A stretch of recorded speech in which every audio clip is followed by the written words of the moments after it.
Bismillahirrahmanirrahim. Nahmaduhu wa nusalli ala rasulih al-kareem.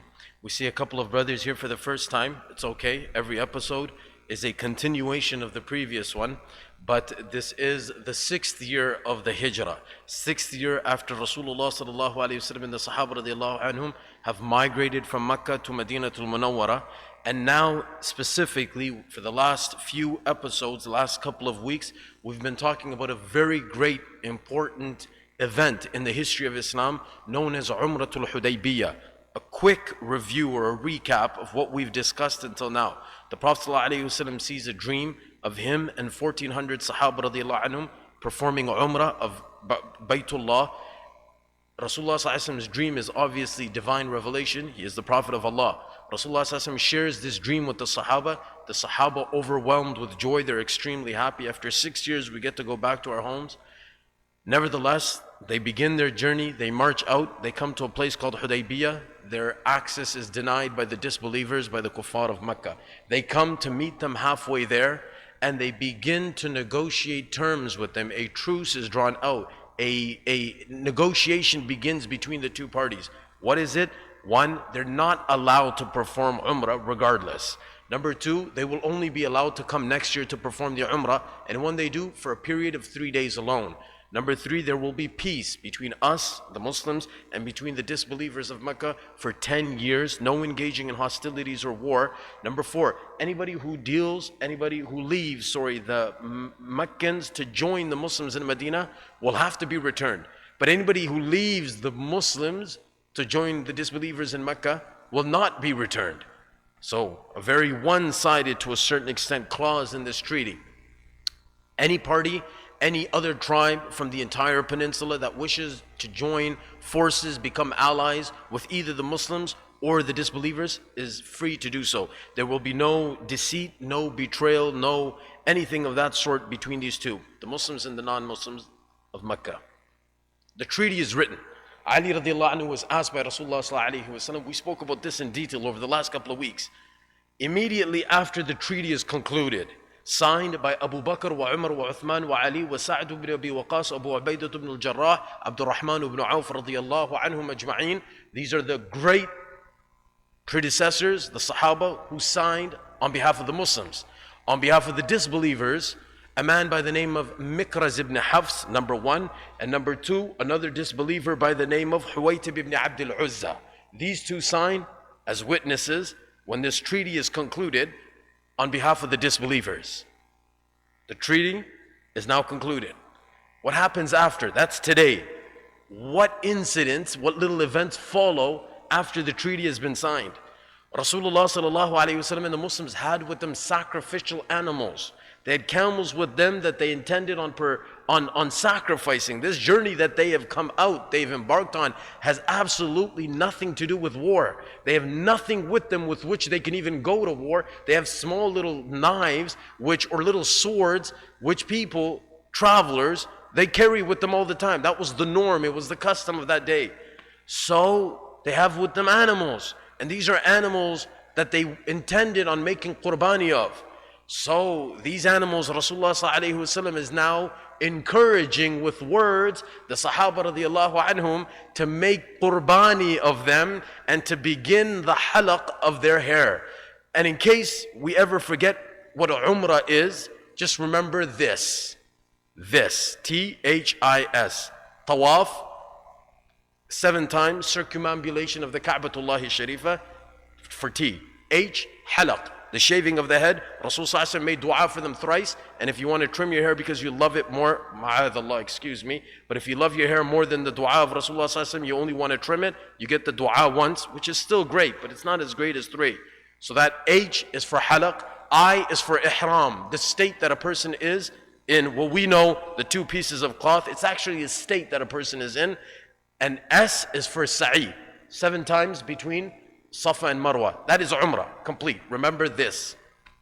So, Rasulullah sallallahu alaihi wasallam encourages the Sahaba, start making qurbani, udhiyya, sacrificing the camels, and start shaving your hair. Not one of them responds. And you can understand, you've got to, for those of us who have been listening to the last couple, The Sahaba are disillusioned, they're dejected in spirit, they're distressed, it's very disheartening for them. I haven't seen my home for 6 years, and after 6 years, the conversation that Umar bin Khattab radhiyallahu anhu had with Rasulullah sallallahu alayhi wa sallam, Ya Rasulullah, didn't you promise we were going to perform tawaf of Baytullah this year? Rasulullah sallallahu alayhi wa sallam said, Umar, when did I promise you this year? Aren't we on the haqq, and aren't these people on the path of deviation, the batil, the falsehood? Yes, indeed. Aren't you the Rasul of Allah? This is Umar radiallahu anhu who's not. Umar radiallahu anhu is not, any Sahabi, kullan wa'ad Allahu al-husna. But Umar, Ali radiallahu anhu said, Inna sakina tanzilu ala lisani Umar. Umar radiallahu anhu didn't just speak in vain, useless, pointless, baseless talk. No. Verses of the Quran are revealed based on Umar radiallahu anhu's opinion to Rasulullah sallallahu alaihi wasallam and the Muslims. But Umar radiallahu anhu, and imagine the rest of them. It was difficult. Anas radiallahu anhu mentioned it was very difficult for the Sahaba radiallahu anhu. Rightfully so. We started this journey. It wasn't like we got in the car, we got in the plane took off, or it was delayed. Yesterday our flight was delayed like an hour and a half. Today it was delayed 1 hour and 40 minutes. Come back from the US. But who cares? We just sit there, we're on our phones, we're wasting time. This is leaving Madinatul Munawwara, 1,400 Sahaba mounted on their camels, how many of them, and the rest of them on foot. And then lo and behold, you get to a place when you're all of a sudden told no, access denied, you're not allowed. This is not easy. So Sahaba radiallahu anhum, this is one of those different incidents in the history of the Seerah. Rasulullah sallallahu alaihi wasallam asked them, not one of them conformed to his request, to his command, to his order. Not one of them shaved their heads. Not one of them began the sacrificing of their animals. Ooh, Rasulullah sallallahu alaihi wasallam is in this predicament now. This is tough. We've never, for the 103 episodes, we've only seen the complete opposite of this when it comes to Sahaba radiallahu anhum's fervor to carry out, to execute the order of Rasulullah sallallahu alaihi wasallam. When Urwa ibn Mas'ud Thaqafi came and said, I've been in Rome, I've been in Kisra and Persia, I've been in this and that, Najashi. Hold on, I've never seen nothing of this nature. He spits, they run to catch it. He performs wudu, the water that trickles down, they fight with one another. He executes an order, he gives an order, they fight with one another to take care of it first. He speaks, they sit there motionless. They've never looked up at him to get like a full glance of what. I've never seen this. And this is not kingdom. I know what kingdom is like. This is not. He was hinting, this might just be the messenger of God. Nevertheless, not one of them wanted to. They couldn't. It's hard. It's difficult. So Rasulullah sallallahu alaihi wasallam goes home. And when you've got somebody at home like this that Allah blesses you with, Salama radiallahu anha is his wife that he comes to consult. He asks Salama, what's going on? I asked them to shave their heads. I asked them to sacrifice their animals. Not one of them did. What do I do? Salama radiallahu anha understood the situation very well. She said, Ya Rasulullah, it's very tough. They're all disheartened right now. They're all distressed. Perhaps what you do instead is you do it yourself. Don't ask them to do it. Instead, you carry it. You practice, demonstrate. No word to be said. Just the demonstration itself will suffice. So, he begins the sacrificing of his animals, sallallahu alayhi wasallam. He begins the shaving of his hair. And just as Salama radiallahu anha said, all of them exactly did the same. Every single one of them carried out what they saw Rasulullah sallallahu alaihi wasallam doing. And yes, indeed, yes, actions speak louder than words. This is a clear-cut example. It was very difficult for them at the time to carry out this order, but the same one from whom this order was coming, when he practiced it, when he demonstrated it and exercised it, here they are, every single one of them.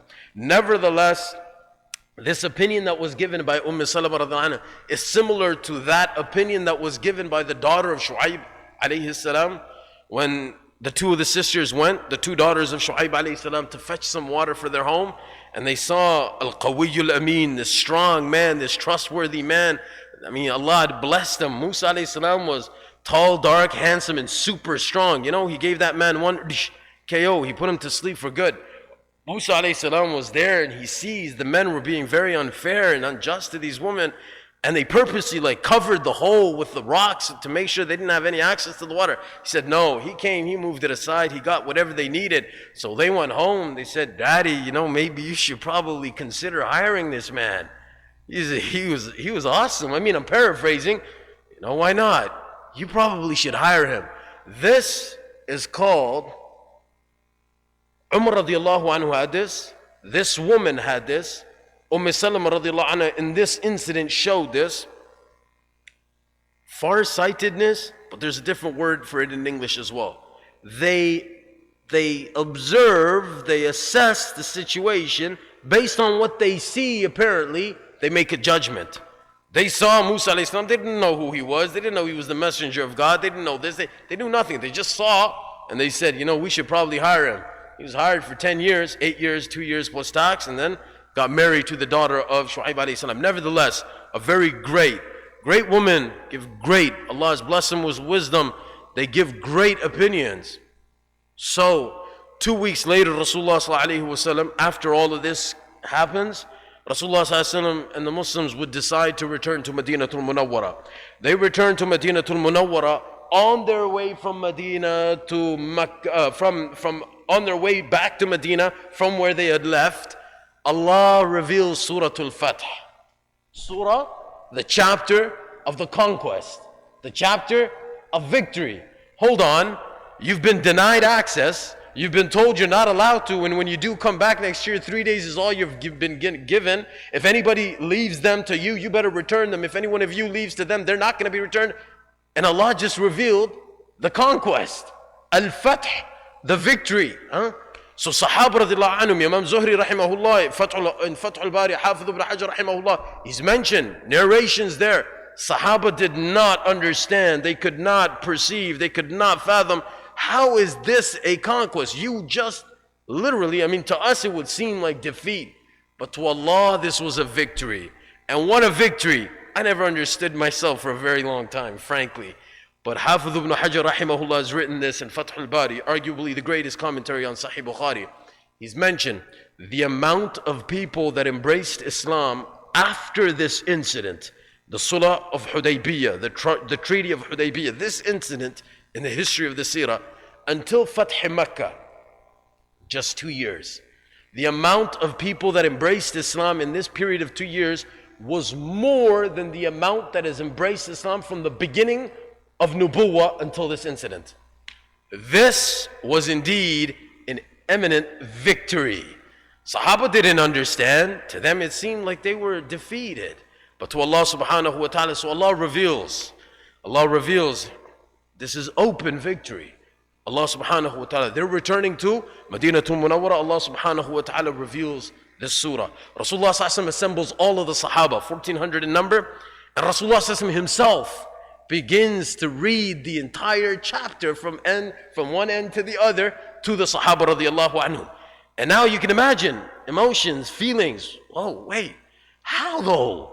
You don't understand. Allah works in mysterious ways. Yes, it may seem like you've been denied access, you've been defeated, but Allah has made it not just a victory, an open, a very clear victory Allah subhanahu wa ta'ala has blessed the Muslims with.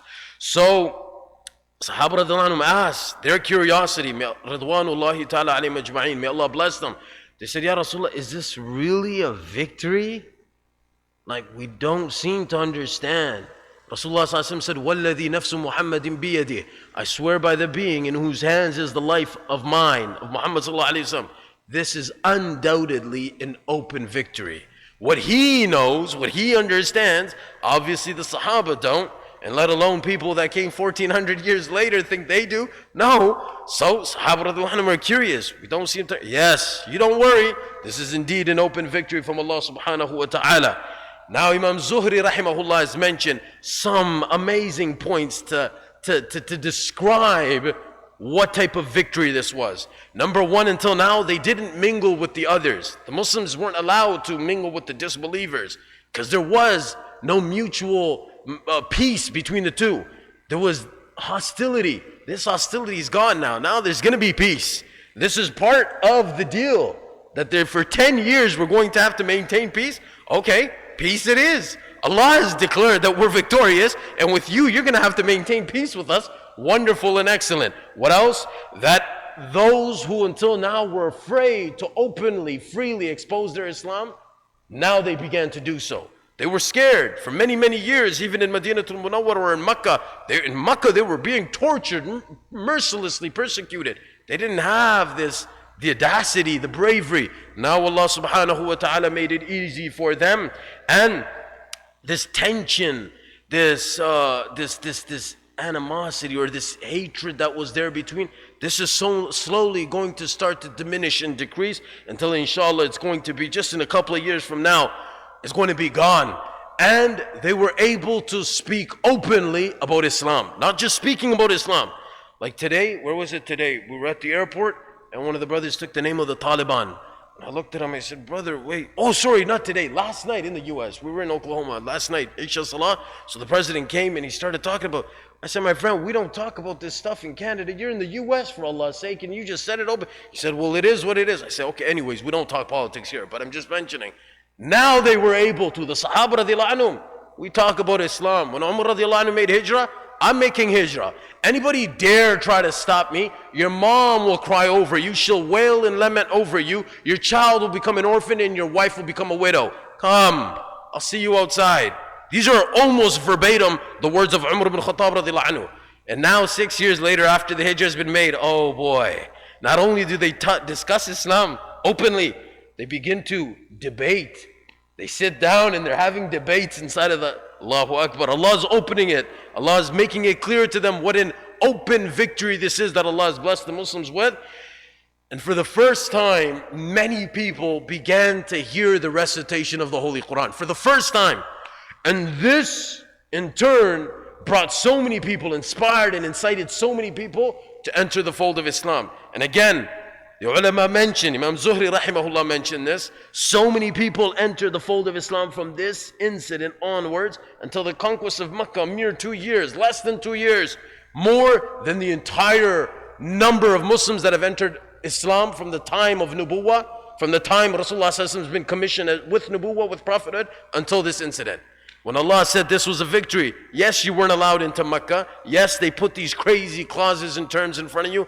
It's okay. A victory is coming indeed your way. So, after this, Abu Basir. So there were two. For those of us who recall, just maybe two episodes ago, there was two individuals. There was Abu Jandal, who was begging, pleading with Rasulullah sallallahu alaihi wasallam just as the treaty was about to be signed. The son of Suhail ibn Amr. So Suhail ibn Amr was a man who came from the disbelievers to negotiate with the Muslims. Rasulullah ﷺ and the Muslims were talking to him. They still had not concluded, they hadn't signed off when the son of the one on behalf of the disbelievers, who is a Muslim, he is a disbeliever, he is a great chief, he's a great man in those people's eyes, and his son is a Sahabi who has been tortured by the disbelievers. He said, please, Ya Rasulullah, don't give me back to these people. They're trying to take my religion away from me. They're trying to persecute me. Rasulullah ﷺ turned to the father. He said, please let him join us. The father said, well, we've just agreed to the terms. He's going to have to come back to us. He was shackled. He's been beaten, tortured. He started pleading to Rasulullah ﷺ, please don't let me go back to them, please. He says, as much as we don't want to, we're going to have to. Because yes, we didn't sign, but verbally the agreement is there. He was given back. So this was Abu Jandal. He had with him another man, Abu Basir. Abu Basir was also in pretty much the same situation. Abu Basir had come to Rasulullah sallallahu alaihi wasallam at this time, and he'd run away. He had escaped from the wrath and the persecution of the disbelievers. He runs away. This fugitive shows up to Rasulullah sallallahu alaihi wasallam and says, Ya Rasulullah, I want to join you people because I can't no longer be with them. The Quraysh find out. So what do? They send 2 men to come after him. They come to Rasulullah sallallahu alaihi wasallam. They say, oh, you can't interfere with the treaty. It's a deal. You've agreed to it. We've signed. What? If one of the Muslims leaves Makkah, the non-Muslims, to join the Muslims, they have to be returned. We want Abu Basir back. Ooh. Abu Jandal was given back. Okay. Abu Basir, on the other hand, Rasulullah sallallahu alaihi wasallam, the same. Rasulullah sallallahu alaihi wasallam maintains his word. You give a word, you make a statement, you give a vow, you need to fulfill it. It's difficult. They will persecute, they will harm and torture, but doesn't matter, because we have to uphold this treaty that we've made with these people. So Rasulullah sallallahu alaihi wasallam says, go. Abu Basir, just go, but be patient. Allah will make a way out for you. So after this, Abu Basir tells the Prophet ﷺ, are you really going to send me with people that want me to leave Islam? They're trying to force me to denounce my religion, and they're going to persecute me and harm me. They're going to torture me. Rasulullah ﷺ said, Abu Basir, just be patient. Be patient and go back. Have hopes in Allah. Allah will devise a scheme and a plan for you to be able to relieve yourself from these people's wrath.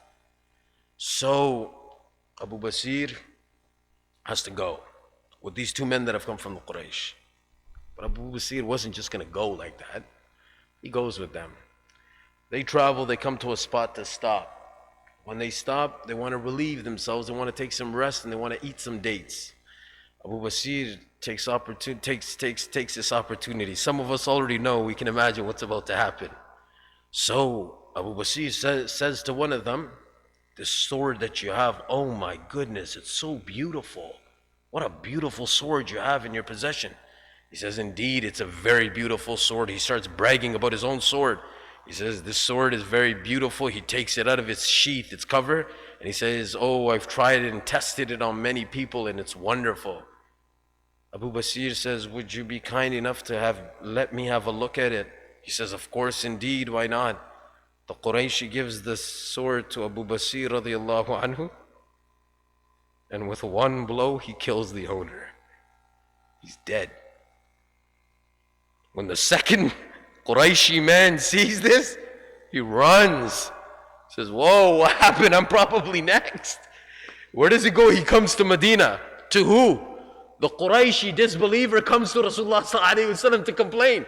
He says, oh Nabi, oh Muhammad, he says, your man has killed my companion and I'm next. What am I going to do? This is the Qurayshi man who's supposed to be taking Abu Basir back to Mecca. Now one's dead, the other one's complaining to Rasulullah sallallahu alaihi wasallam.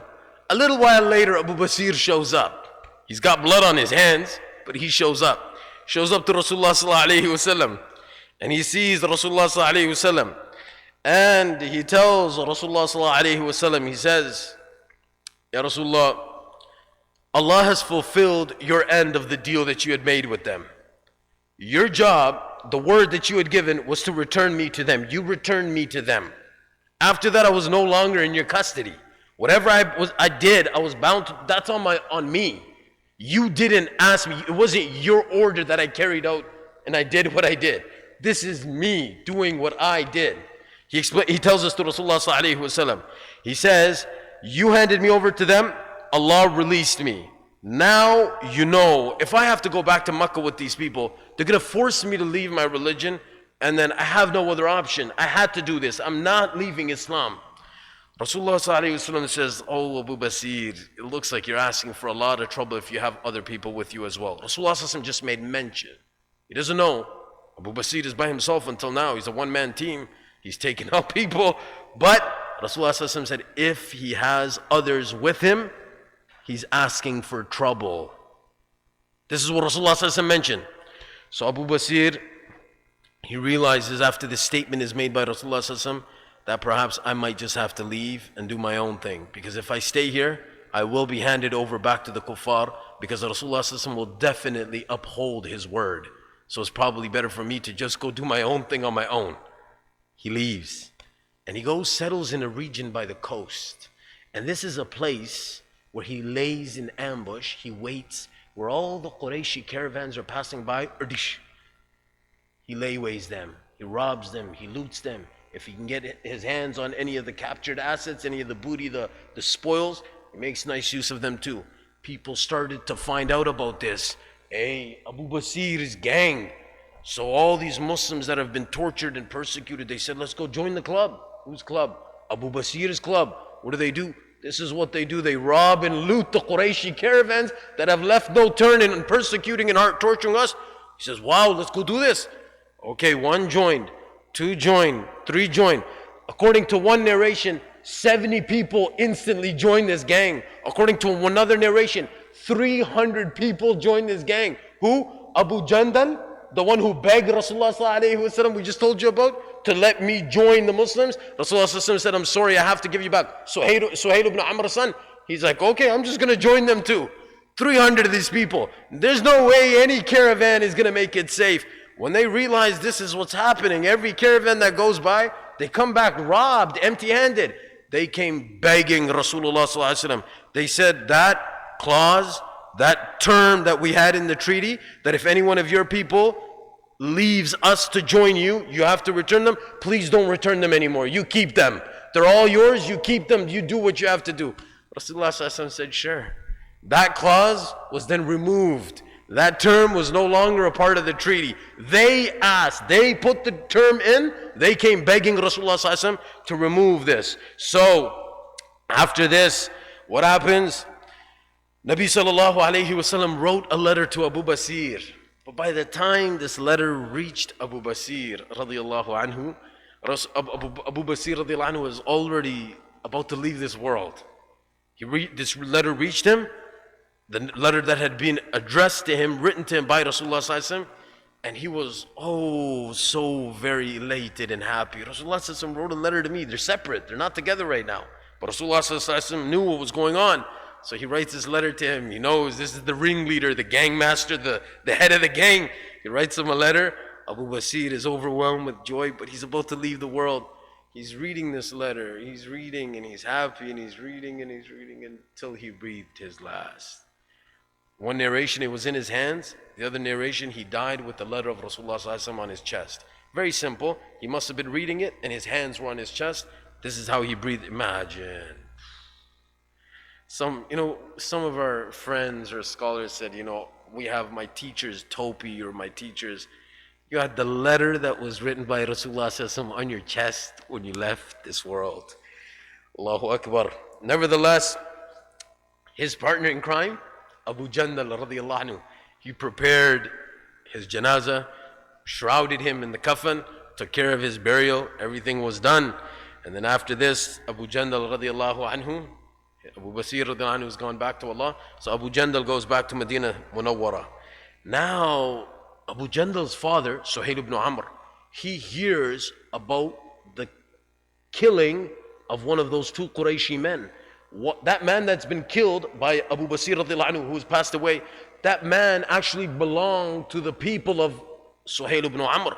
So all of a sudden he starts making noise. Oh, what is this? We need the blood money. What's this? He killed one of our kinsmen or kinsfolk. We need blood money. Abu Sufyan told him, you stay quiet. Number 1, you have absolutely no right to ask the Prophet sallallahu alaihi wasallam for the blood money for what he has done, because that wasn't the order of the Prophet that he carried out. That was what he did on his own. The Prophet's got nothing to do with that. So Abu Sufyan's not a Muslim yet, but he's a man of understanding. He tells him, there's no way you're going to ask the Prophet for anything, number 1. And number 2, even if you ask his relatives for the blood money for the murder of your tribesmen, that won't work either, because all of his tribesmen himself, Abu Basir al-Anus, they follow and practice one religion while he was a Muslim. So there's nothing for you. That case was closed. After this, the Muslims, they began from Mecca to Medina Munawwara. Those that were coming, they would be sent back. Rasulullah sallallahu alaihi wasallam would continue to send them back, except for the women. The men of the disbelievers wanted that the women would also have to be returned. So Rasulullah sallallahu alaihi wasallam, Allah revealed these verses to him in the Holy Quran that the woman will not be returned. Allah said, Ya ayyuhalladhina amanu, idha ja'akumul mu'minatu muhajirat famtahinuhun. O you who believe, when the believing woman come to you having made hijrah, examine them. In other words, their iman. Allah Allah knows. Wallahu a'lamu bi imanihin. Allah knows exactly what the state condition of their iman is. فَإِنْ عَلِمْتُمُوهُنَّ مُؤْمِنَاتٍ فَلَا تَرْجِعُوهُنَّ إِلَى الْكُفَّارِ. If you know for a fact that indeed they are believing women, then you are not, definitely not to return them back to the disbelieving, their ex now husbands. لَا هُنَّ حِلٌّ لَهُمْ وَلَا هُمْ يَحِلُّونَ لَهُنَّ. They are no longer permissible for their disbelieving husbands, and their disbelieving husbands are no longer permissible for them.